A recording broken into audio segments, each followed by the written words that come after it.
அரசியல் அரங்கத்திற்கு வணக்கம். வணக்கம். இன்றைய தினம் பல்வேறு செய்திகள் வந்திருக்கு. அதில் முக்கியமான சில செய்திகளை மட்டும் பார்ப்போம். பாஜக மேடையில் சீமான், பாஜக அணியில் சீமான், பாஜகவுடன் இணக்கமாக சீமான் அப்படிங்கிற விமர்சன பதிவுகளை காலையிலேருந்து பார்த்தோம். அதனுடைய பின்னணி தகவல் என்ன நடந்தது? நேற்று தென்காசி மாவட்டம் ஆலங்குளம் பக்கத்தில் சீதப்பரப்பநல்லூர் அப்படிங்கிற ஒரு இடத்துல சுப்ரீம் ஸ்டார் சரத்குமார் அவருடைய பிறந்தநாள் விழா. ஒவ்வொரு ஆண்டுமே அவர் பிறந்தநாள் விழா கொண்டாடுறாரு. இந்த ஆண்டு பிறந்தநாள் விழாவை வெகு விமர்சையாக அவருடைய ரசிகர் மன்றத்தை சார்ந்தவர்கள் முன்னெடுக்கிறாங்க. அதில் பல்வேறு அரசியல் கட்சியை சார்ந்த ஆளுமைகளை அவங்க அவருக்கு நெருக்கமாக இருக்கக்கூடிய, குறிப்பாக பாஜக மாநில தலைவர் ஐயா நயினார் நாகேந்திரன் அவர்கள், அதே போல் கொங்கு இளைஞர் பேரவை வச்சிருக்கிற அண்ணன் தனியரசு அவர்கள், அப்புறம் ஃபார்வர்ட் பிளாக்கை சேர்ந்த அண்ணன் கதிரவன் அவர்கள், அப்புறம் பல்வேறு அமைப்புகளை சார்ந்த தலைவர்கள் அழைக்கிறாங்க. அந்த அடிப்படையில் நட்பு ரீதியாக தனிப்பட்ட முறையில் அண்ணன் சீமானவர்களோடு ஒரு நட்பு, அது நட்பு அடிப்படையில் அண்ணன் சீமானவர்களும் அதில் கலந்துக்கிறார். இதில் தனியரசு அவர்கள் திமுகவோட கூட்டணியில் இந்த முறை தேர்தலை அணுகினார். ஐயா கதிரவன் அதிமுக கூட்டணியில் தேர்தல் அணுகினார்.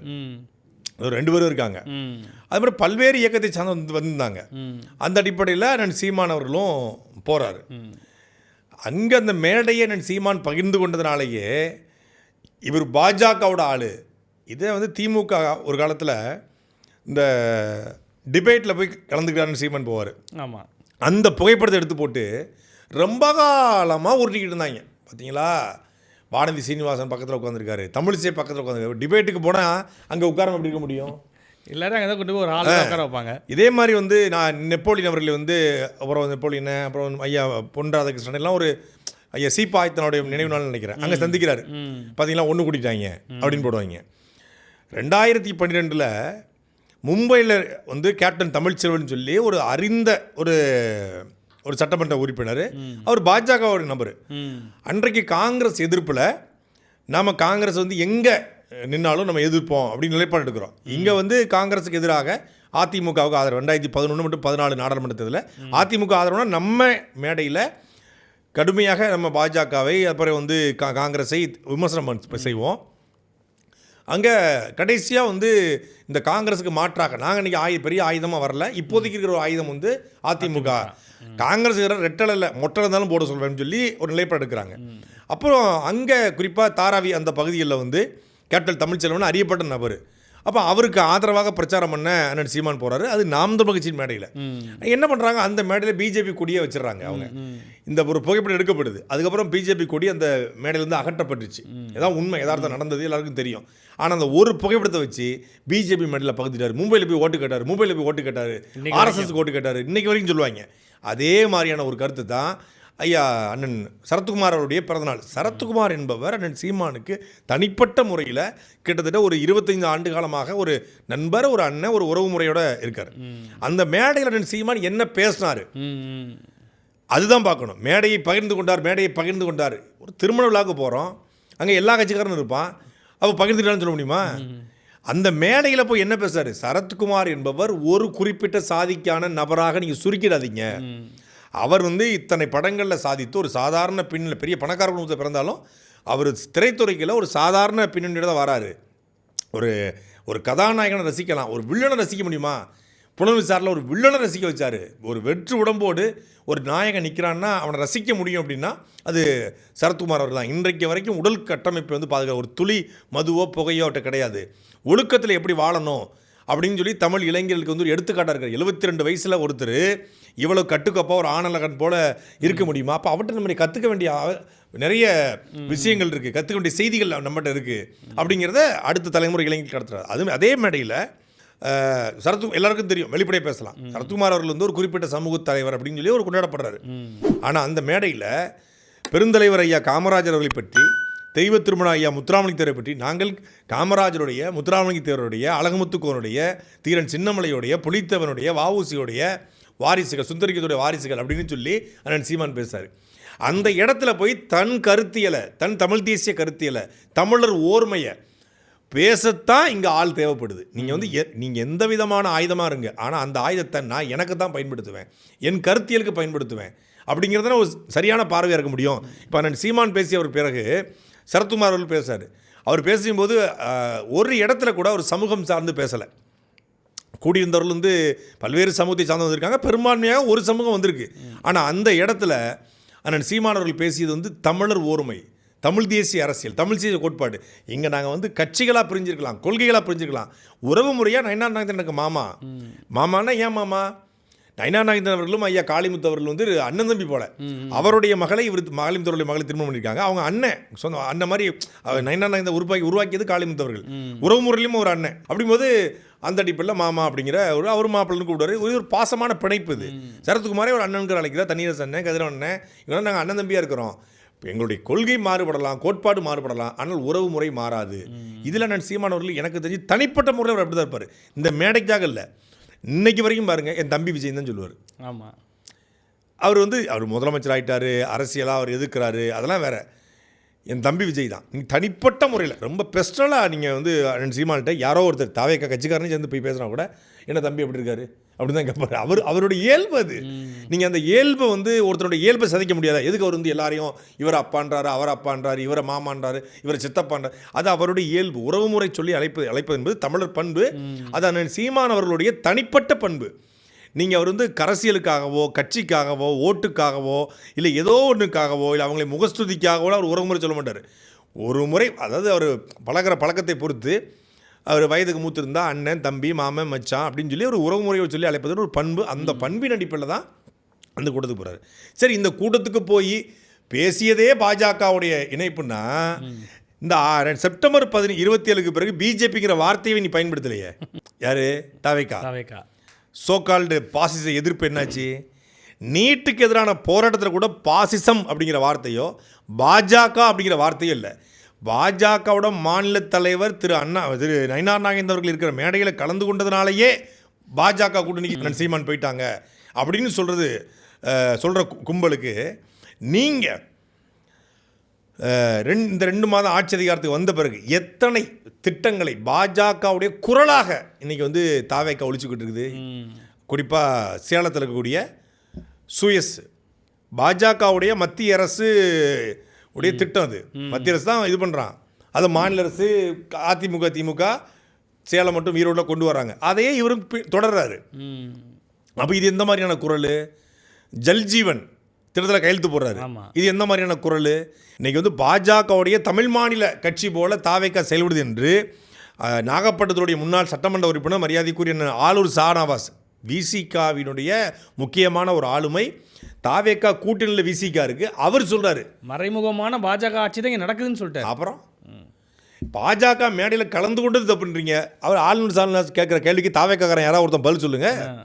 மறைமுகமான தாவேக்கா ஆட்சின்றார். எதை சொல்கிறாரு? மாணவர்கள் கைது செய்யப்படுறாங்க, ஆர்ப்பாட்டத்துக்கு அனுமதி கேட்டால் முடக்கப்படுகிறது. நாம் தமிழ் ஆர்ப்பாட்டத்துக்கு அனுமதி கேட்டால் வந்து நீ ஆட்சியை பேசக்கூடாது, ஆளுங்கட்சியை பேசக்கூடாது, அதை பேசக்கூடாது, இதை பேசக்கூடாது அப்படின்னு முடக்கிறாங்க. அந்த பக்கம் பார்த்தீங்கன்னா மெரினா கடற்கரை இழுத்து மூடப்படுது, போராடுற மாணவர்கள்லாம் முடக்கப்படுறாங்க. வாயே திறக்காமல் உட்காந்துருக்காரு முதலமைச்சர். ராஜ்மோகன் போயிட்டு சும்மா ஒரு ஒப்புக்கு பேசுவாங்க, எல்லா பேரும் ஒப்புக்கு பேசிட்டு வராரு. அங்கே தர்மேந்திர பிரதான் ராஜினாமா பண்ண பிறகு பூட்நகரில் என்ன மொக்கச்சாமி வீட்டை பிடிச்சி ஓட்டியாங்கிற மாதிரி அவர் ராஜினாமா பண்ணுறது மதியானம் 11:30 மணி, இவங்க ஆர்ப்பாட்டம் பண்ணுறது சாயந்தரம். அவன் பூட்டி போன பிறகு நாங்கள் ஆர்ப்பாட்டம் செய்கிற செய்தியை பார்த்தவர்கள் தர்மேந்திர பிரதான் அவர்கள் ராஜினாமா செய்து விட்டார்கள், டே தர்மேந்திரா அப்படின்னு இங்கே வைகோ. இவர் ஆளுநர் ஷானவாஸ் வந்து இதை மட்டும் சொல்லாமல் இன்னொரு விஷயத்தையும் சேர்த்து சொல்லிக்கிறார். என்ன அப்படின்னா, தேர்தல் ஆணையம் நியமித்த தலைமைச் செயலரை ஏன் நீங்கள் பதவி நீட்டிப்பு செய்கிறீங்க? எல்லா அதிகாரியும் பணி முடிஞ்சோன்னே அனுப்பிச்சிடுறீங்களே, இவரை மட்டும் ஏன் பணி நீட்டிப்பு செஞ்சு வச்சுருக்கீங்க? அதைத்தான் நாங்கள் கேட்டுக்கிட்டு இருக்கோம். சாய்குமார் ஐஏஎஸ் வந்து அப்படி என்ன ஸ்பெஷல், அப்படின்னா ஸ்பெசிஃபிக்காக இருக்கார், அப்படின்னா சிறப்பு தகுதி வாய்ந்தவர். தமிழ்நாட்டில் தமிழ் பேசக்கூடிய இல்லை தமிழ் கேடரில் அதிகாரியே இல்லையா? நீங்கள் வந்து பட்டியல் சமூகத்துக்கு 8 அமைச்சர்கள் ஆக்கிட்டுன்றீங்களே, ஏன் ஒரு பட்டியல் சமூகத்தை சார்ந்த ஒருத்தர் தலைமைச் செயலராக்கு? கடந்த ஆட்சியில் பண்ணாங்கல்ல, அது விமர்சனம் வருது வரல. நாங்கள் வந்து தலைமைச் செயலாளரையே ஒரு பட்டியல் சமூகத்தை சார்ந்தவரை போட்டிருக்கோம், சொல்லுங்கள், பாராட்டுவோம், வரவேற்போம். சரி, பட்டியல் சமூகம் வேணாயா, தமிழ் சமூகத்தை போடு. தமிழ் சமூகத்தில் தமிழராக தமிழ்நாட்டில் பிறந்த தமிழ்நாடு கேடர் அதிகாரி யாருமே இல்லையா? தமிழ்நாட்டினுடைய ஒரு பிரச்சனை உணர்வுபூர்வமாக அணுகுவதற்கு ஒரு பண்பாட்டு பிரச்சனை, ஒரு கலாச்சார சிக்கல், ஒரு தொல்லியல் ஆய்வு, இதை வந்து எல்லாத்தையும் முடிவெடுக்கிற இடத்துல யார் எந்த துறையில் இருக்கணுங்கிறத நீங்கள் வந்து ஒரு தலைமைச் செயலர் என்பவர் யார் எந்த துறை இருக்கணும் அப்படின்னு முடிவெடுக்கிறதுக்கு அவர் தான் இருக்காரு. இன்னைக்கு இந்த ஆட்சி நடத்துவதற்கு தாவேக்காவுடைய தலைவர்களுக்கோ தாவேக்கோட அமைச்சர்களுக்கோ இல்லை முதலமைச்சருக்கோ எந்த தகுதியும் இல்லை. உங்களுக்கு தெரியுமில்ல, எந்த தகுதியும் கிடையாது. அவனுக்கு யார் எம்எல்ஏ யார் அமைச்சர்னு கூட தெரியாது யாருக்கும். ஆனால் அதிகாரியுடைய ஆட்சி தான் நடக்குது. அப்போ அதிகாரி ஆட்சி போது அதில் நேர்மையான உண்மையான அதிகாரி இருக்கணும். 2018 காலகட்டத்திலேருந்து தமிழ்நாட்டில் அதிகாரியாக இருந்த சாய்குமார் ஐஏஎஸ் மீது பல்வேறு குற்றச்சாட்டுகள் இருக்குது. அப்போ அவரை கால நீட்டிப்பு செய்து 6 மாதம் வர வைக்கிறதுக்கு பின்னாடி நிச்சயமாக 100 விழுக்காடு ஏதோ ஒரு லாபி இருக்குது. இப்போ அவர் ராஜேஷ் லக்கானியை கொண்டு வராரு. குறிப்பாக ராஜேஷ் லக்கானியை கொண்டு வந்து இந்த தமிழ்நாடு பத்திரப்பதிவுத்துறை சார்ந்த ஒரு அதிகாரி நியமிக்கிறாங்க. அப்படிங்கும்போது இதுக்கு பின்னாடி ஏதோ ஒரு பெரிய லாபி இருக்குது. மொத்தமாக வடநாட்டு அதிகாரிகளுடைய படையெடுப்பு வந்து வடவர்களுடைய படையெடுப்பு ஒரு பக்கம் இருந்தால் வடநாட்டு அதிகாரிகளின் படையெடுப்பு தமிழ்நாடு முழுக்க இருக்குது. அப்போ அதுக்கு பின்னாடி ஏதோ ஒரு அரசியல் இருக்குது. அப்படிங்கிறதுல ஆலோசனை கேட்குற கேள்விகளை நியாயம் இல்லாமல் இல்லை. தாவேக்காவுடைய கூட்டணியில் கூடிய விசிகாவுடைய முக்கியமான ஒரு ஆளுமை ஆலூர் சானவாஸ். அவர் கேட்குற கேள்விக்கு அவங்களே கேட்குற நம்ம கேட்க வேண்டாம். முத்தரசன் கேட்குறாரு, ஆலூர் சானவாஸ் கேட்குறாரு, Tiruppur MP Subbarayan communist MP அவர் கேட்குறாரு. உங்களுக்கு தான் கேட்குறாங்க. ஒரு பக்கம் இந்த பக்கம் பார்த்தீங்கன்னா சுரா அவர் பேர் என்ன பேர் இவருங்க வாச்சாத்தி நாயகன் செங்கோட்டையன்.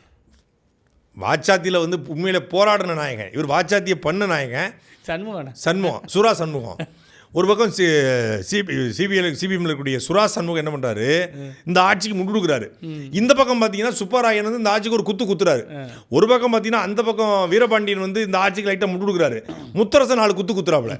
ஒரே இதில் 2 அணி. தாவேக்கா சிபிஐயில் தாவேக்கா எதிர்ப்பு அணி, தாவேக்கா ஆதரவு அணி. சிபிஎம்மில் தாவேக்கா எதிர்ப்பு, தாவேக்கா ஆதரவு. 4 பிரிவு வச்சுருக்காங்க. கூட்டணியை 4 கட்சி வச்சுருக்காப்புல.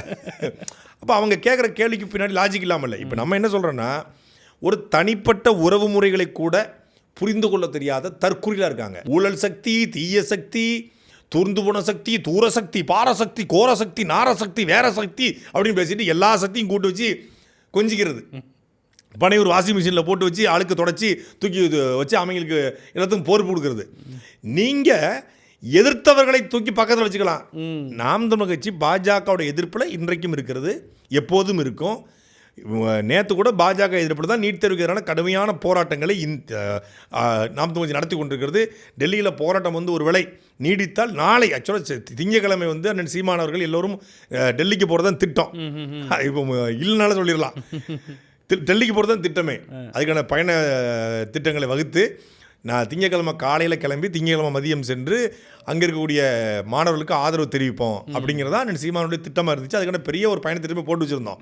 கடைசியில் பார்த்தா அது தர்மேந்திர பிரதான் வந்து ராஜினாமா பண்ணுறாரு. மாணவர்கள் போராட்டம் வந்து வாபஸ் வாங்கப்படுது. ஸோ அதனால் போகணும்னு வச்சுக்கோங்க. அப்போ பாஜக எதிர்ப்பு என்பது செயல்பாட்டின் அடிப்படையில், அவங்களுடைய திட்டங்கள் அடிப்படையில் நாம் எதிர்க்கிறோம். பாஜக தான் எதிர்க்கிறோம். நயினார் நாகேந்திரங்கிற தனி மனிதனை எதிர்க்க வேண்டிய அவசியமோ தேவையோ நமக்கு இல்லை.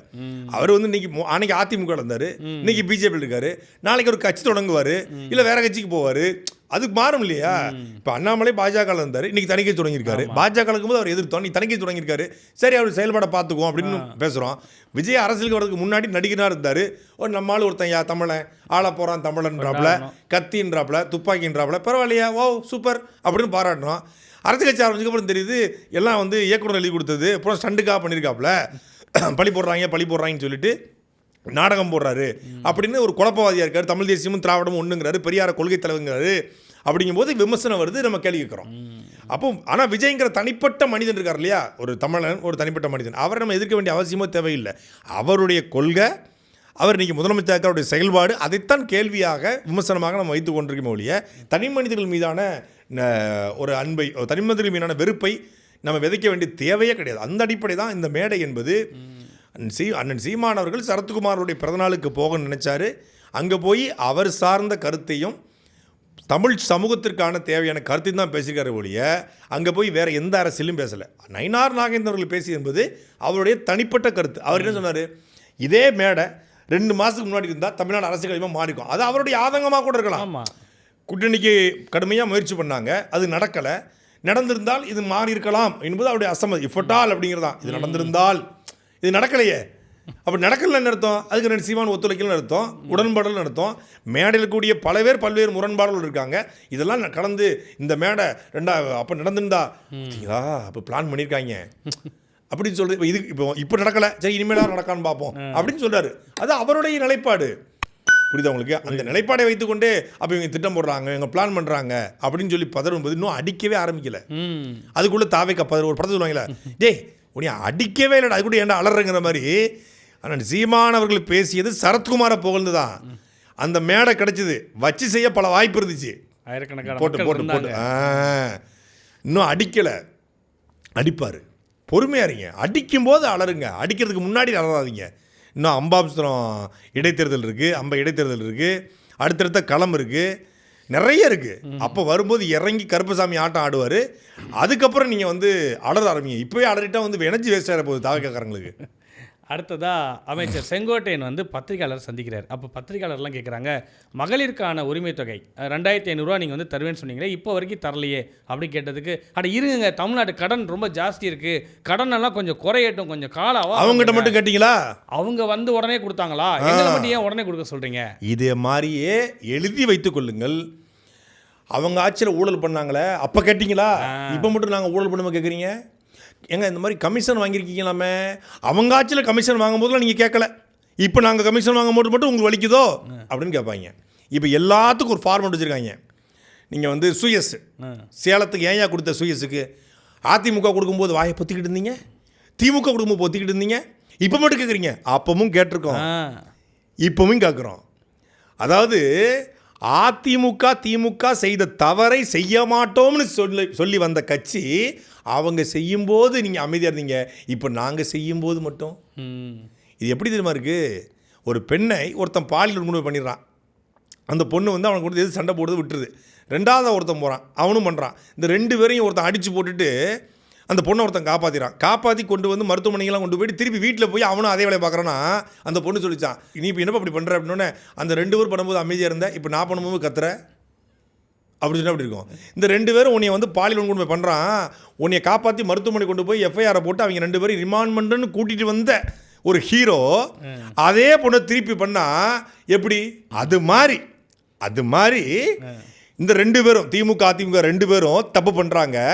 இவங்ககிட்ட இருந்து தமிழ்நாடே நான் காப்பாற்ற போகிறேன். அதாவது அந்த 2 பேரும் சேர்ந்து அந்த பொண்ணை காப்பாற்றணும்னு சொல்லி அந்த பொண்ணை பண்ணாங்க. ஹீரோ வந்து காப்பாற்ற வந்தார். இந்த 2 பேரும் சேர்ந்து தமிழ்நாட்டையே வந்து கொள்ளடிக்கிறாங்க. ஆத்துமலை கொள்ளடிக்கிறாங்க, கனிமூலத்தை கொள்ளடிக்கிறாங்க, ஊழல் பண்ணுறாங்க, லஞ்சம் வாங்குறாங்க, கரப்ஷன் பண்ணுறாங்க, கமிஷன் பண்ணுறாங்க, கலெக்ஷன் பண்ணுறாங்க, எல்லாம் பண்ணுறாங்க. நான் மீட்டெடுத்து தமிழ்நாட்டை வந்து மதசார்பற்ற சமூகமாக உருவாக்கி, சாதி இல்லாத மாநிலமாக உருவாக்கி நான் காப்பாற்றி எல்லாம் பண்ண போகிறேன், ஊழல் இல்லாத ஆட்சி பண்ண போகிறேன், நான் உண்மையை பேசுவேன், உறக்க பேசுவேன், உறுதியாக பேசுவேன், உண்மையாக நிற்பேன், உறுதியாக நிற்பேன், உங்கள் விஜய் உங்களுக்காக நிற்பேன் அப்படிலாம் பேசி வந்து இப்போ அவங்க பண்ணும்போது மட்டும் அமைதியாக இருந்தீங்க, நான் பண்ணும்போது கேள்வி கேட்குன்னு சொன்னால், அப்போ அந்த அக்யூஸ்டுக்கும் உங்களுக்கு என்ன வித்தியாசம் இருக்குது? என்ன இருக்குது? அவங்க தப்பு பண்ணாங்க, சரி, நீங்கள் தப்பு பண்ண மாட்டீங்கன்னு சொல்லி தானே வந்தீங்க. அப்போ நீங்களும் அதே தப்பு பண்ணுவீங்கன்னா அந்த அக்யூஸ்டுகளுக்கும் உங்களுக்கும் திமுக அதிமுக உங்களுக்கும் என்ன வித்தியாசம்? மாற்றம்னு சொல்லிட்டு வந்தீங்களே, இப்போ ஏமாற்றம் தான் இருக்குது. கடந்த 2 நாளைக்கு முன்னாடி தமிழ்நாடு முழுக்க சில அதிகாரிகள்லாம் போராட்டம் பண்ணாங்க பார்த்தீங்களா? ஆமாம், வருவாய்த்துறையில்.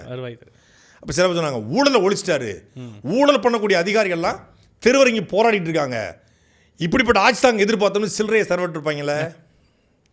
தமிழ்நாடு முழுக்க வருமான வரி அந்த வருவாய்த்துறை இருக்காங்க இல்லையா, இவங்க அலுவலகங்களில் ஆய்வு பண்ணி ஒரு 88 லட்ச ரூபாய்க்கு மேலே எடுத்திருக்காங்க ஒரே நாளில். என்ன பண்ணியிருக்காங்க?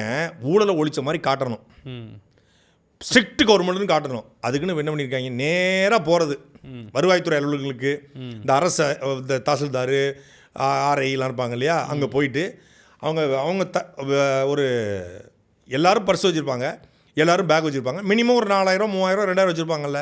இது என்ன காசு? எது கேஷ் வச்சுருக்கீங்க? லஞ்ச காசா? எடு. நீ யார்?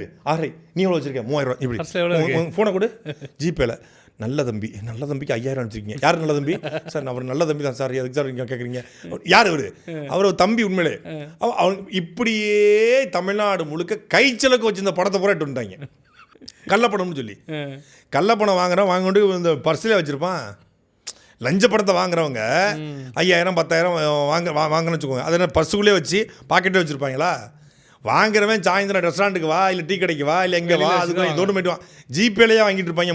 மூலக்கட்டத்தனமா ஜிபேல பணம் வாங்கினது, இது வாங்கினது, அது வாங்கினது. அதாவது இது நேர்மையான டிரான்ஸ்பரண்டான கவர்மெண்ட்னு காட்டுவதற்காக ஒரு அத்தியாவசிய செலவு. இப்போ நீங்கள் ஒரு டியூட்டிக்கு போகிறாங்க, எல்லாரும் வந்து சாமி படம் திரிஷாவாயிட முடியுமா? காலேஜ் போகிற பொண்ணுக்கு வந்து காலையில் போகிறதுக்கு 250, சாயந்தரம் வரதுக்கு 250, மதியம் வந்து தயிர் சாதம் மாவடு, வேறு என்ன வேணும் காலேஜ் போகிற பொண்ணுக்கு அப்படின்னு கேட்குற மாதிரி எல்லாரும் திரிசாவாயிர முடியாதுல்ல. வேலைக்கு போகிற எல்லாருமே திரிசாவாயிர முடியாது. நாங்கள் வந்து இங்கே போகிறதுக்கு 250, வரதுக்கு 250, மத்தியானம் தயிர் சாதம் மாவடு, வேறு எதுவும் வேணும் வேலைக்கு போகிற வந்து அதிகாரிகளுக்கு எதுக்கு பர்ஸில் பணம் அப்படின்னு கேட்க முடியுமா? வேலைக்கு போகிறவங்களுக்கு ஒரு திடீர்னு ஒரு விபத்தாயிரும், இல்லை ஒரு அத்தியாவசிய தேவை இருக்கும், இல்லை ஒரு காரில் போகிறாங்கன்னா கார் பஞ்சர் ஆயிடலாம், இல்லை பைக்கில் போகிறாங்க ஒர்க் ஆகலைன்னா காசு கொடுக்குறக்கா கையில் காசு வச்சுக்கணும்ல. ஒரு அடிப்படை தேவைக்கு ஒரு அதிகாரி. இப்போ நம்மளே வர்றோம், நீங்கள் வந்து ஒரு செலவு இருக்காது. சாப்பாடு நம்ம ஆர்டர் பண்ண போகிறோம், வரப்போகுது, சாப்பிட போகிறோம், எல்லாம் செப்டோ ஸ்விக்கி சொமேட்டோ வந்துருச்சு. இருந்தாலும் கேஷாக ஒரு 2000 3000 வச்சுக்குவோம், ஏதோ ஒரு எமர்ஜென்சிக்கு. பர்ஸுன்னு ஒன்று இருக்குது, பர்ஸை தொடச்சா வைக்க முடியும். இப்போ நம்ம வந்து பர்ஸில் காசு வச்சுருந்தாலும் லஞ்ச படம் நினச்சிருவாங்க அப்படின்னு காசே வைக்க திடீர்னு ஏடிஎம் ஒர்க் ஆகலை, இது திடீர்னு வந்து ஒரு ஜிபே ஒர்க் ஆகலை, ஃபோனே ஆஃப் ஆயிடுது, காசு வச்சுக்கணும். இந்த காசு எந்த காசு, அந்த காசு கணக்கு கொடுங்க. பர்ஸுங்கிறதே காசு வைக்கிறதுக்கு தானே. அப்போ இப்படி தங்களை நேர்மையான ஆட்கள் என்று காட்டிக்கொள்வதற்காக அரசு ஊழியர்கள் வைத்துக்கிற அடிப்படை பணத்தை பிடுங்கி, அதாவது அவங்களுடைய தேவைக்காக வைத்துக்க பணத்தை வந்து லஞ்ச பணமாக கணக்கு காட்டி பண்ணியிருக்காங்க. ஒரு சில பேர் வாங்கியிருக்கலாம், மேபி ஒரு சில அதிகாரிகள் வாங்கியிருக்கலாம், ஒரு சில இந்த பிஏக்கள் ஓஏக்கள் எவனா ஒருத்தன் வாங்கிக்கலாம் வச்சுக்கோங்க. அது நடக்க தான் செய்யுது. நான் வந்து இது கரப்ஷன் ஃப்ரீ கண்ட்ரி, எந்த அதிகாரியும் காசே வாங்கலன்னு சொல்ல, வாங்குறாங்க, மாற்றுக்கருத்தே கிடையாது. இங்கே எல்லாத்துக்கும் காசு வாங்கப்படுது, மாற்றுக்கருத்து இல்லை. அதை நீங்கள் நெறிப்படுத்தணுன்னா தலைமையிலிருந்து கீழே வரைக்கும் ஸ்ட்ரிக்டாக ஃபாலோ பண்ணணும். தலைமை அங்கே இருக்கக்கூடிய அங்கே இருக்கக்கூடிய முழுக்க சிசிடிவியை போடுங்க. ஒரு அரசு அலுவலகத்தில் சிசிடிவி 100% சர்வேலன்ஸ் வைங்க. அரசு அலுவலகங்களில் வந்து பணம் வாங்காதீங்க, பணம் கொடுக்காதீங்கன்னு சொல்கிறீங்கல்ல, வாங்காதீங்கன்னு சொல்லுங்கள். அதிகாரியில் கூட்டு மீட் பண்ணுங்கள், வாங்காதீங்க, உங்களுக்கு என்ன தேவை இருக்கிறது, வாங்குவதற்கு தேவை என்ன இருக்குது, வாங்க வேண்டிய அவசியம் இல்லாத அளவுக்கான ஒரு கவர்மெண்ட்டை நான் உருவாக்கிக்கிட்டு இருக்கேன் அப்படின்னு அதிகாரியில் கூட்டு பேசுங்க. வாங்க முடியாதற்கான சூழலை உருவாக்குங்க. லாங் ப்ராசஸ் தான் ஊழலை ஒழிக்கிறது, லாங் ப்ராசஸ்ஸு. அதை நோக்கி இந்த அரசு போகணுங்கிறதுல எந்த மாற்றுக்கருத்தும் இல்லை, எனக்கு மாற்றுக்கருத்து இல்லை. ஆனால் ஊழலை ஒழிக்கிறேன்னு சொல்லிட்டு சும்மா ஊழல் ஒழிப்பு நாடகத்தை போடுறது, மாவட்ட செயலாளர் தொடங்கி அமைச்சர்கள் தொடங்கி எம்எல்ஏக்கள் வரைக்கும் வசூல் வேலையை குவிச்சுக்கிட்டு இருக்கான். நேற்று தூத்துக்குடி மாவட்டம் சிறுவைகுண்டத்தில் பத்மநாபமங்கலம் அப்படிங்கிற ஒரு ஊரில் ஒரு கல்குவாரி, அந்த கல்குவாரியில் போய் தாவேக்காவுடைய ஒன்றிய செயலாளர் பாலமுருகன் அப்படிங்கிற ஒருத்தன், அவரும் அண்ணனும் போய் காசு கேட்குறாங்க. என்ன கல்லை ஒட்டிக்கிட்டு இருக்கா, காசை கொடு அப்படின்னு இருக்காங்க. எங்கள் ஊர்லேருந்து கல்லை ஒட்டுவா, காசு தர முடியோ, காசு குடியா அப்படின்னு இருக்காங்க. உடனே வந்து கல் கொடுங்க, காசு வேணுமா, இது விஜய்னா ஆச்சு, எங்கள் விஜய் ஆச்சு, எங்கள் விஜய் தம்பி ஆச்சு, எங்கள் விஜயம்மா ஆச்சு, நாங்கள் எதுக்கு காசு தரணும் அப்படின்னு அவர் கேட்க, எங்கள் விஜய் அண்ணா ஆச்சு, எங்கள் விஜய் தம்பி ஆச்சு, எங்கள் விஜய் அண்ணா, எங்கள் விஜய் மாமா ஆச்சு, எங்கள் விஜய் எங்கள் ஆச்சு, எங்கள் விஜய் ஆச்சு, காசு கொடுன்னு இருக்காங்க இவங்க. அவர் எங்கள் விஜய் என்ன ஆச்சு, எங்கள் விஜய் தம்பி ஆச்சு, எங்கள் விஜயம்மா ஆச்சு, எங்கள் விஜய் மாமா ஆச்சு, எங்கள் விஜயங்கள் ஆச்சு, காசு தரமாட்டேன். இது எங்கள் விஜய் அண்ணா ஆச்சு, எங்கள் விஜயம்மா ஆச்சு, எங்கள் விஜய் அண்ணா விஜயங்கள் ஆச்சு, விஜய் மாமா ஆச்சு, எங்கள் விஜய் ஆச்சு, காசு கொடு. இப்படியே மாறி 2 பேரும் பேசிக்கிட்டு இருக்காங்க. பேசுனால கடுப்பாகி இங்கே நாங்களே விஜய் அண்ணாவோட தம்பி தான்டா காசு கேட்குறது. எங்கள் அம்மா சத்தியமாக நான் டிவி வச்சுக்கிறேன்டா சொல்லுங்கள். யாராவது காசு கேட்டால் நான் விஜய் தம்பின்னு சொல்லுங்கள், கேட்குறதே உங்கள் தம்பி தாங்க, கேட்குறதே விஜய் தம்பி தான் சொல்லி கேட்டிருக்கேன்னா விஜய் கட்சியினுடைய ஒன்றிய செயலர் எம்எல்ஏ சரவணன் இருக்காப்புல, tyre Saravanan, lottery Saravanan, tyre Saravanan, டயரில் சரி லாட்ரி சரவணன், பழைய பேர் லாட்ரி, டயர் சரவணன் தானே. அது உங்களுக்கு லாட்ரி சரவணன்மா, உனக்கு பிடிக்குமா, எனக்கும் பிடிக்கும். அப்போ வந்து லாட்ரி சரவணன் வச்சுக்கோங்க, 2 பேருக்கு வேண்டாம், லாட்ரி சரவணன் பொதுவாக இருக்கட்டும், காமன் நேம் அது. சமூக ஆர்வல் முன்னாடி போட்டுக்கோங்க. ஆமாம், சமூகத்தின் ரொம்ப ஆர்வமாக இருப்பாப்புல, டயர் தான் குறி. அந்த லாட்ரி சரவணனுக்கும் இவருக்கும் வந்து ரொம்ப க்ளோஸ், ரொம்ப நெருக்கமாக இருப்பாங்க. கூடயே வந்து பாடி கார்டு போல் ஜோடி கார்டு போட்டு தான் போவாங்க. அப்போ இந்த பாலமுருகன் இவனை கைது செய்யப்பட்ட உடனே சிறுவைகுண்டம் ஸ்டேஷனுக்கு கொண்டு வந்துடுறாங்க. என்ன பண்ணிடுறான், பணம் தரலன்னொடனே அந்த அடித்து உடச்சி அங்கே இருக்கக்கூடிய சிஸ்டம், சிசிடிவி எந்திரம் எல்லாத்தையும் அடித்து உடச்சிடறான். டேபிள் கேபிள் எல்லாத்தையும் சேர போகிறான், உடச்சிட்டு அப்படின்னு வடிவேல் அடிப்பாப்பில், ஸ்டேஷனில் பூத்து அடிப்பாப்பில், அது மாதிரி அடித்து நொறுக்கிறாப்புல. ஸ்டேஷனில் கைது பண்ணி கொண்டு வந்துடுறாங்க. கைது பண்ணி கொண்டு வந்து எஃப்ஐஆர் போடலான்னு போனால் அங்கேருந்து அழைப்பு போட்டுறாதீங்க, நம்மால் அழுத்தங்கள், பல்வேறு அழுத்தங்கள் போயிருந்து அழுத்தம் போன கேப்பில் அங்கே செய்தி பரவுது, பல்வேறு ஊடகங்களில் பரவுது, குறிப்பாக நம்ம ஊடகங்களில் பரவுது.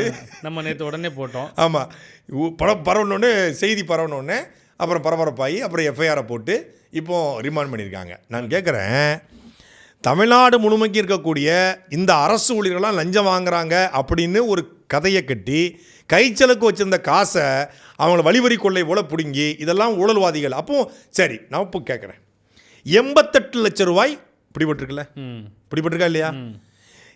தமிழ்நாடு முழுக்க வருவாய்த்துறை அதிகாரிகளும் சோதனை போட்ட 88 லட்சம் ரூபாய் பிடிபட்டுச்சு. எத்தனை அதிகாரிகள் கைது? அந்த செய்தியே இல்லை. 88 லட்சம் ரூபாய் பிடிபட்டது தமிழ்நாடு முழுக்க. பரவலா 5000, 10,000, 1 லட்சம், 50,000 வைத்திருந்தவர்கள் கைது. ஜிபேயில் வாங்கியதும் கைது. ஜிபேயில் வாங்கியதும் பிடிபட்டது. எத்தனை பேர் மேலே எஃப்ஐஆர், எத்தனை பேர் மேலே மெமோ கொடுக்கப்பட்டிருக்கு, எத்தனை பேர் ரிமாண்ட் செய்யப்பட்டாங்க? பிடிச்சலப்பா, கையும் களவுமா? 88 லட்ச ரூபா உங்கள் அக்கௌண்ட்டுக்கு வந்துருச்சுல, அப்புறம் ஏன் கைது பண்ணல? இதுக்கு பதில் சொல்லுங்கள். 88 லட்ச ரூபா லஞ்ச பணம்னா லஞ்சம் வாங்கியிருக்காங்க. 5 பேரோ 100 பேரோ 1000 பேரோ இத்தனை பேர் வாங்கியிருக்காங்க. உறுதி செய்யப்பட்டுருச்சு. இதை லஞ்ச ஒழிப்புத்துறையே சொல்லுது. அப்படின்னா எஃப்ஐஆர் போடப்பட்டிருக்கணும்ல, குறைந்தபட்சம் விசாரணைக்கு அழைக்கப்பட்டிருக்கணும்ல. ஸ்பாட்டில் லஞ்சம் வாங்குறது தப்பு, லஞ்சத்தை பிடிச்சாச்சு, கைது பண்ணி பெற வேண்டியதானே? தமிழ்நாடு முழுக்க 100 தாசில்தார் கைது, ரமணா படம் மாதிரி 200 ஆர்ஐ கைது, 1000 விஓ கைது. போடுங்க, கைது பண்ணி மொத்த பேரையும் தூக்கி உள்ளே போடுங்க, போட்டு புதுசாக ரெக்ரூட்மெண்ட் பண்ணி அவங்கள போடுங்க. பாராட்டுவோம், வாழ்த்துவோம். பணத்தை மட்டும் பிடிக்கிறீங்க. இந்த அமலாக்கத்துறை மாதிரி தான் இருக்குது. ஈடி ரெய்டு வருது, விசாரணை கூப்பிட்றான், அப்புறம் எதுவுமே இல்லை. அது மாதிரி ஆமாம், கேனர் வீட்டுக்கு ஈடி ரெய்டு வருது, ஏவா வீட்டுக்கு ரெய்டு வருது, துரைமுருகன் வீட்டுக்கு வருது, செந்தில் பாலாஜி வீட்டுக்கு வருது, பொன்முடி வீட்டுக்கு வருது. ரெய்டு வர்றான், விசாரணை கூப்பிட்றான், அறிக்கையை போடுறான், அப்ஸ்காண்ட் ஆயிடுறான்.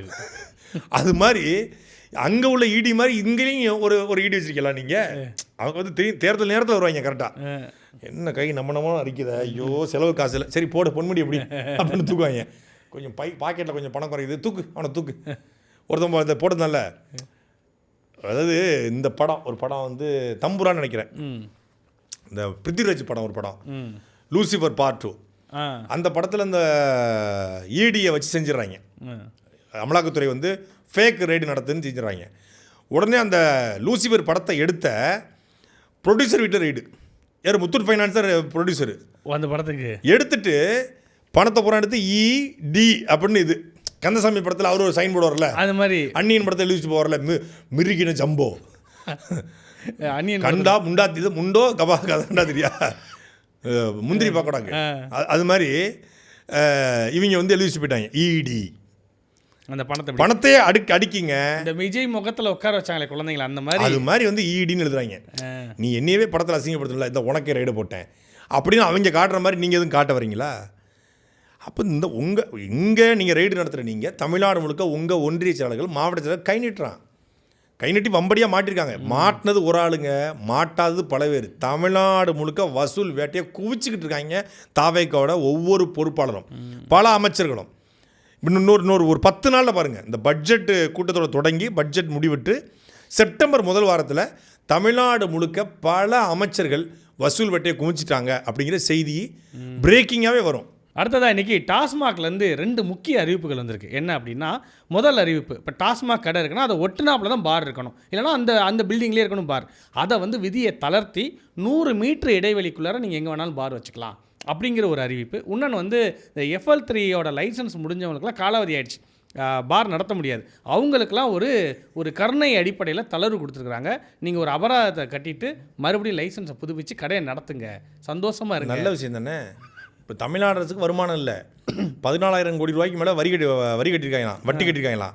20,000 கோடி கடன் வாங்கியிருக்காங்களா 2 மாதத்தில். நீங்கள் 10 லட்சம் கோடி வாங்கிட்டீங்க, 10 லட்சம் கோடி வாங்கிட்டீங்களா, 20 லட்சம் கோடியோட இறங்க போகிறாங்க இவங்க மொத்தமாக. ஒருவேளை 5 வருஷம் நீடிச்சா 20 லட்சம் கோடியோட தான் இறங்கி ஆகணும்.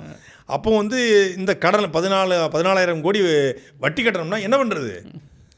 அந்த ஆட்டோக்கார தம்பியை கூப்பிடு அப்படிங்கிற மாதிரி அந்த டாஸ்மாகை கொஞ்சம் எக்ஸ்டெண்ட் பண்ணு, அதை தனியாருக்கு கொடுக்கலாமா, இல்லை ரெட்ரோ பார் வைக்கலாமா? நீ வைய, நான் சொல்கிறேன், நீ ரெட்ரோ பார் வச்சுருங்க. ரெஸ்ட்ரோ பார் நீங்கள் வைங்க. எப்படி? சாலை ஓரங்களில் ரெஸ்டாரண்ட்டில் குடும்பமாக போய் குடிக்கிறதுக்கு ரெஸ்ட்ரோ பார்.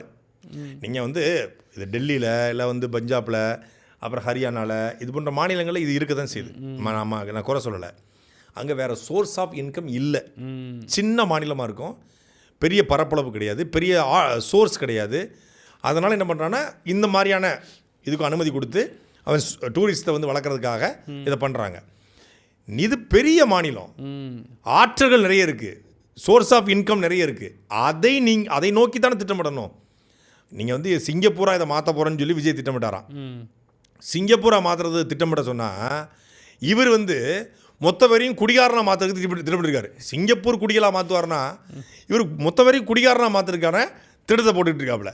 இந்த மாதிரி இதுக்கு எக்ஸ்டெண்ட் பண்ணிக்கோங்க, நீங்கள் வந்து இது கட்டலாம் கூட இப்போ ஃபைன் கட்டிட்டு அபராதம் கட்டிட்டு வாங்கிக்கோங்க. அப்போ இது எல்லாமே என்னென்னா இதன் மூலமாக ரெவென்யூ ஜென்ரேட் பண்ணுறது தான். அரசுக்கான வருமானம் என்பது வெறும் டாஸ்மாக்கான வருமானமாக மட்டும்தான் இருக்கிறது கடந்த ஆட்சியிலங்கிற குற்றச்சாட்டு இருந்துச்சு. இப்பவும் இவங்க இதை தான் பண்ணுறாங்க. இது எல்லாமே அதிகாரிகள் சொல்கிறது. சரி என்ன பண்ணலாம், இது புதுசாக அதை பண்ணலாம். அதிகாரி ஒரு தலைவங்கிறவன் அவன் சிந்திச்சு அதிகாரிக்கு சொல்லணும். அதிகாரிகள் சொல்லிச்சு சிந்திச்சு தலைவன் சொல்லக்கூடாதுல்ல. அப்போ அவன் தலைவன் கிடையாது, அவன் ஒரு ஏஜென்ட், அவ்வளோதான். அவர் கையெழுத்து போடுற ஏஜென்ட், முதலமைச்சருக்கு கையெழுத்து போடுற ஏஜெண்டாக இருக்கார். இங்கே ஒரு தலைவன் தான் முதலமைச்சராக இருக்கணும் ஒழிய ஒரு என்ன சொல்கிறது, ஒரு அடிமை போல் இருக்கிறவன், சிந்திக்க தெரியாதவன், ஒரு அடிப்படை புரிதல் உள்ளதவன், இந்த இனம், மொழி, பண்பாடு, கலாச்சாரம் முதல்ல வந்து ஒரு பொருளாதாரம் குறித்த ஒரு பார்வை இல்லாத ஒருத்தர். பொருளாதாரத்தை எப்படி பெருக்குவது, இந்த கடன் இல்லாத மாநிலமாக தமிழ்நாடு எப்படி மாற்றுவது, தற்சார்பு பொருளாதார கொள்கைனா என்ன, முதல்ல அதை வைத்து இந்த நிலத்தில் இருக்கக்கூடிய வளங்களை எப்படி பெருக்குவது. அது வெறும் வருமானத்துக்காக மட்டும் இல்லை, ஆற்றலாக. இப்போ நீங்கள் வந்து தமிழ்நாடு அரசு ஒரு 5000 ஏக்கரில் சோலார் பவர் பிளான்ட் போடுது. யாராவது எதிர்ப்பாங்களா? யாராவது எதிர்த்தா முதல்ல நம்ம போய் அவங்கள எதுக்கலாம். அதுக்கு ஏதாவது இந்த அரசு திட்டமிட்டுருக்கா? தனியார்ட்டை எப்படி வாங்கலாம் அப்படி திட்டமிடுது. இருக்கிறது டாஸ்மாக தனியாருக்கு எப்படி கொடுத்து கல்லா கட்டலாம், எப்படி வருமானத்தை பெருக்கலாம், நீங்கள் ஒரு மாதிரி 100 மீட்ரு எங்கே வேணாலும் வச்சுக்கலாம் அப்படின்னு சொல்லி பாரை வச்சுக்கலாம் சொல்லி, அதை பாருங்கும் போது கட்சிக்காரனுக்கு கொடுத்த மாதிரி ஆச்சு. வேறு எவனும் எடுத்தால் கூட அதுக்கு வருமானம் பார்த்த மாதிரி ஆச்சு. வருமானத்தை நோக்கி தான் இந்த அரசு போய், வருமானம்னா நல்ல வருமானத்தை நோக்கி போகணும். நல்ல வருமானத்தை நோக்கி போனால் வரவேற்கலாம். இப்படி மதுவின் மூலமாக, போதையின் மூலமாக வருமானத்தை நோக்கி போகுது. போதை இல்லாத மாநிலத்தை உருவாக்குவோம் அப்படின்னு சொன்னதாக சொல்கிறாங்க. இதுதான் போதை இல்லாத மாநிலமா? இது ட்ரக்ஸை விடு, ஸ்போர்ட்ஸை எடு, 100 மீட்டரில் கொண்டு பாரா போடு. ஆனால் இருக்கிற அமைச்சர்களே இந்த மதுவிலக்குத்துறை அமைச்சர் தான் தினசரி வேலை செய்கிறாருன்னு நினைக்கிறேன். ஏன்னா ஒரு பேப்பர் எடுத்தோம்னா இந்த துறை சார்ந்த செய்திகள் தான் தினமும் வருது. இந்த திட்டம் தினசரி அதுதானே வேலை, ஆக்டிவாக இருக்கிற துறை அதுதானே. நான் வந்து ரெஸ்ட்ரோ பார் ஓப்பன் பண்ணுறேன், FL3 லைசன்ஸை புதுப்பிக்கிறேன், பாரை வேணாம் தள்ளி போடுறேன், டெட்ரோ பேக்கில் சரக்கு கொடுக்குறேன், தினசரி வெளிநாட்டு மதுபானம் கொடுக்குறேன், தினசரி புதுசாக யோசிச்சுட்டே இருக்கிறார் அவர். அதாவது இருக்கிறதுலே வந்து வருமானம் அதிகமாக கொடுக்குற துறை, எல்லா குடிமக்களையும் ஆக்டிவாக இருக்கக்கூடிய இன்ஆக்டிவாக பண்ணுற துறை இந்த துறை தான். அதனால் அவர் ஆக்டிவாக இருக்கார். மற்றவங்களாம் இன்ஆக்டிவாக பண்ணுறதுக்கு இவர் ஆக்டிவாக இருக்காப்புல. அடுத்ததாக இன்றைக்கி வந்து மேகதாது அணை தொடர்பாக கர்நாடக அமைப்புகள், கன்னட அமைப்புகள்லாம் இன்றைக்கி வந்து கர்நாடகாவில் ஒரு இது போராட்டம் பண்ணிகிட்டு இருக்காங்க. அதுக்கு பயந்துட்டு தமிழ்நாடு அரசு பேருந்தெல்லாம் கர்நாடகாவுக்கு போகாதீங்க அப்படின்னு அறிவிப்பு கொடுத்துருக்காங்க. அத்திப்பள்ளியோடய எல்லாம் ரிட்டர்ன் வந்துட்டு இருக்கிறாங்களாம். பொதுமக்களாக அத்திப்பள்ளியில் இறங்கி நடந்து போகணும். அதெல்லாம் நம்ம இவர் பார்த்துக்குவார். யார்? 2 days 3 days லீவா? 3 days லீவு. நாளைக்கு காலைல 9:15 கிளம்பிடுவாப்புல காரில். 10 மணிக்கு தலைமைச்சலத்தில் ஷார்ப்பாக இருப்பார். தலைமைச்சலம் வந்தோடனே இந்த செய்தியை பார்த்தோன்னா தமிழ்நாட்டே கொந்தளிச்சுருவாப்புல அவர். அப்போ பாருங்கள், நீங்கள் சீனே நாளைக்கு காலைல தான் இருக்குது. எங்கள் மாநிலத்துக்கே நீங்கள் வந்து தண்ணி தர மாட்டேன்றீங்களா அப்படின்னு இவர் 3ஆம் தேதி வரை கிளம்புறாப்புல கர்நாடகாவுக்கு. அப்போ வச்சுக்குவார். அங்கே பெரிய ஒரு ஃபைட் சீன் இருக்கும், காயின் ஃபைட் கண்டிப்பாக போடுவாப்புல. இல்லை இன்னமாட்டி கொஞ்சம் வேகமாக இதுக்கு நடவடிக்கை எடுப்பார்னு நினைக்கிறேன். ஏன்னா படம் ஒன்றும் பெருசாக போகல. ஆமாம், படம் ரிலீஸ் ஆயிடுச்சுல. படம் ரிலீஸ் ஆயிடுச்சு, ஒன்றும் பெருசாக போகல. இன்னமாட்டி அவங்க தூக்குனாலும் கவலை இல்லைல்ல, அதனால இன்னமாட்டி கொஞ்சம் கோவமாக பேச வாய்ப்பு இருக்குது. கர்நாடகா போய் ஒரு ஃபைட் பண்ணுவோம். TK சிவகுமாருக்கு இருக்கும், ஒரு கிளைமேக்ஸ் ஃபைட் ஒன்று இருக்கும், கண்டிப்பாக இருக்கும். பறக்க விடுவாப்பில் ஒரு 20-30 வரைய பறக்க விட்டு அடித்து கிளப்பி ஜனநாயகன் கிளைமேக்ஸ் ஃபைட் மாதிரி ஒரு மொட்டை மாடலில் இன்னொரு பெரிய ஃபைட் பண்ணி அடித்து வில்லனை காலி பண்ணி, வில்லன்னா நமக்கு தண்ணி, இப்போ நமக்கு யார் வில்லன், தண்ணி தரதான் வில்லன். இப்போ அந்த வில்லனோட நம்ம ஹீரோ யார்? இவர் தான். இப்போ ஹீரோ போய் வில்லனோட மோதி சண்டை போட்டு 1-to-1 ஃபைட் பண்ணி ஒரு 4-5 பஞ்ச் டெலாக் பேசுவார். பேசி தண்ணியை கூட தராத நீ எல்லாம் யாரா நீ அப்படின்னு பேசி தண்ணியை கொண்டாந்து தண்ணி குடிக்க மாட்டார். கிளாஸ் தண்ணி கொடுத்தா கூட என் மக்கள் பசியில் வாடும்போது தண்ணி குடிச்சேன்னா நான் தளபதியிலடா தருதலடா அப்படின்னு பேசுவாப்புல. பேசி ஒரு பஞ்சை போட்டு வாங்கிட்டு அந்த பிரச்சனை அவர் பார்த்துக்குவாருங்க. காவிரி பிரச்சனை பற்றி நம்ம கவலைப்பட தேவையில்லை. அவர் முழுசாக பார்த்துக்குவார். அவருக்கு அந்த சக்தி இருக்குது. இன்னொன்று, தண்ணிக்கு உள்ளே போய் அந்த அணையை திறந்து விட்டு தண்ணியை கொண்டு வைக்கக்கூடிய அந்த ரிமோட்லி ஆப்ரேட்டிவ் வெஹிக்கிள் ROV அப்படிங்கிற டெக்னாலஜி தெரிஞ்சவர் இவர். அப்போ என்ன பண்ணுவார்னா, நீங்கள் கபினிக்கு உள்ளே போய் டிகே சிவகுமார் தூங்கிட்டு இருக்கும்போது டப்புன்னு சட்டை திறந்துருவாப்புல. ஏன்னா ஏற்கனவே படங்களில் வந்து தண்ணிக்குள்ளே மூழ்கி போயிருக்காரு. சுறா படம் பார்த்தீங்களா? நான் அடிச்சா அது ரெடி என் பேச்சு சரவெடி என்னை சுத்தும் காதல் வெடி நீ, அது டான்ஸில் கடலுக்குள்ளே முதல் காட்சியில் வரும்போது நீந்தி தான் வருவார். எதுக்கு அப்போயே பயிற்சி எடுத்தார். காவேரி இங்கேருந்து காவேரி இருந்து அப்படி சும்மணி போய் உள்ளுக்குள்ளே போய் தண்ணியை திறந்து இந்த இந்த அணை என்னென்ன கபினி அணை, அந்த இன்னொரு பெரிய அணை இருக்குமே கிருஷ்ணசாகர் அணை, இந்த அணையெல்லாம் தண்ணியை திறந்து விட்டு வந்துடும். நீங்கள் நம்ம வந்து அதை பற்றி கவலைப்பட அவசியம் இல்லை. உண்மையிலே இந்த விஷயத்தில் நான் வந்து ஐ சப்போர்ட் தளபதி விஜய். அவர் வந்து ரிமோட்லி ஆப்ரேட்டிவ் வெஹிக்கிள் தெரிஞ்சவர். அந்த வெஹிக்கிள் எடுத்துகிட்டு போயிடுவாப்ல.